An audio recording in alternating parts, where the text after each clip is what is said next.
Good evening, Grace, America. Bonjour, hi, Canada. Greetings, my friends in Israel and around the world. I'm Hugh Hewitt on the West Coast today, and pleased to welcome a brand new guest, Katherine Boyle. Katherine is the general partner at Andreesen Horowitz, and she knows about what Donald Trump was doing yesterday with OpenAI, Sam Altman, and Larry Ellison of Oracle. I asked her to explain that for me. Welcome, Katherine. Thank you for joining me. Tell me what was going on there yesterday. You know this stuff. Well, you know, it's very exciting. I think it was a surprise to everyone in Silicon Valley. And I think it's a good surprise for a number of reasons. The first reason is just the sheer number. You know, I think the conversation with Masa had started out with maybe 100, and then he said, well, don't, give me 200 if you're going to come back.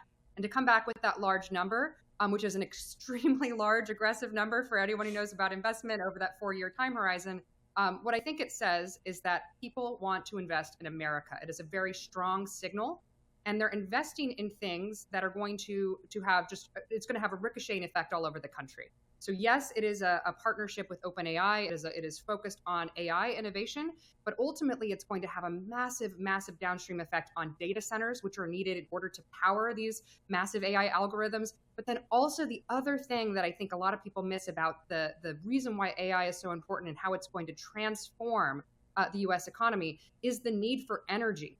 And you cannot have this type of data center, you cannot have this type of large project without extraordinary independent energy sources. So I think we're going to see a ton of investment in all kinds of energy abundance that make us truly energy independent, including nuclear, which, surprising to many of us, was actually in the president's address on Inauguration Day, where he talked about splitting the atom. I thought it was a great call out to people who are excited about nuclear energy and making the country energy independent. But I think it says a lot about this president's enthusiasm for bringing in the tech community, all types of technology, but more importantly, that he really wants to work with these business leaders and that he brought them into that conversation on day one. I think, Katherine Boyle, I want to go back and have you introduce yourself about what you do so people understand. I've had Peter Thiel on this program a number of times. Mark Zuckerberg's been on. I try and bring on tech people all the time, but especially investors.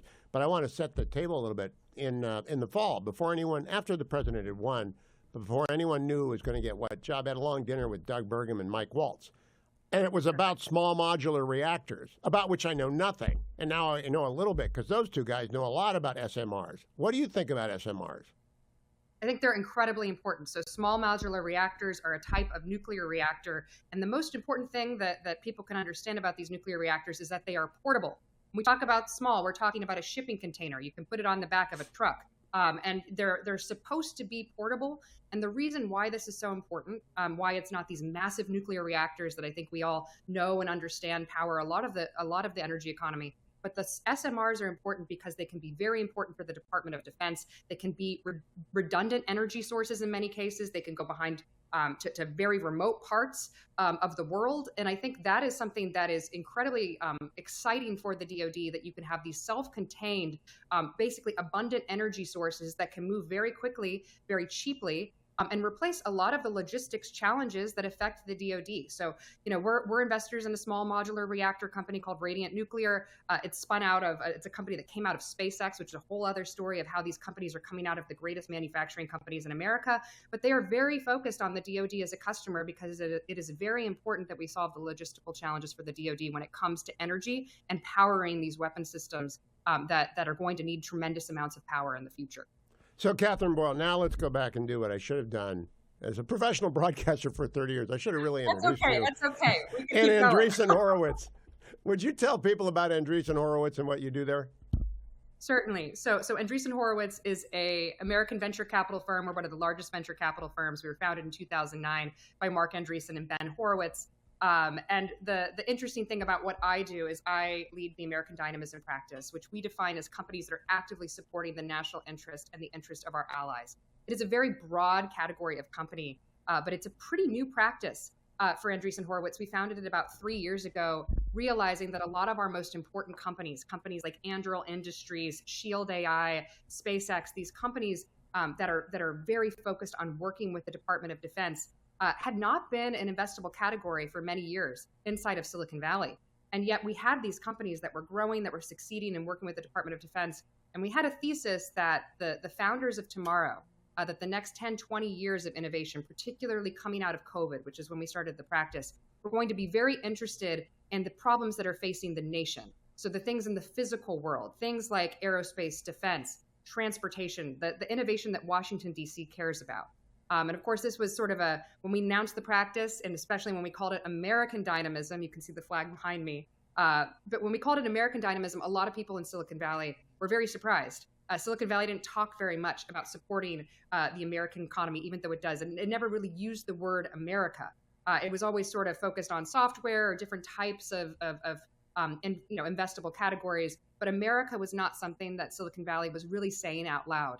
And I think when you look back on 5-6 years ago, it is a 180 sea change. You saw all of those tech leaders sitting at the inauguration behind President Trump. I was most surprised that they were at church. I mean, for him to get all of those leaders in the pews of St. John's, I was particularly surprised by that image. But I think it says something about tech wants to work with this administration. Tech wants to invest in America.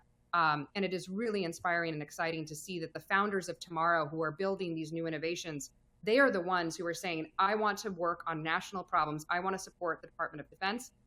Because it's not the same founders we saw 10 years ago who didn't want to work with the DoD.